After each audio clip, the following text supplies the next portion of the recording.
અને આપણા મુખ્યમંત્રી વિજયભાઈ રૂપાણી સહિત પાર્લામેન્ટરી બોર્ડે સુરત જિલ્લા પંચાયતના પ્રમુખ ઉપપ્રમુખ કારોબારી અધ્યક્ષ શાસક પક્ષના નેતા દંડક માટેના જે નામો છે એની હું અહીંયાથી જાહેરાત કરું છું.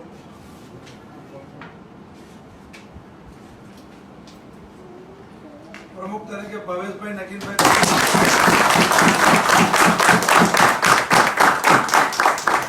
ઉપપ્રમુખ તરીકે ગીતાબેન વિજયભાઈ પટેલ,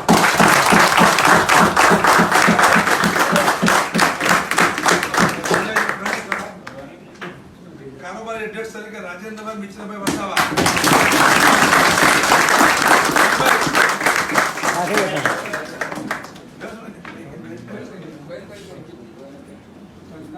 શાસક પક્ષના નેતા તરીકે રાકેશભાઈ અરવિંદભાઈ પટેલ,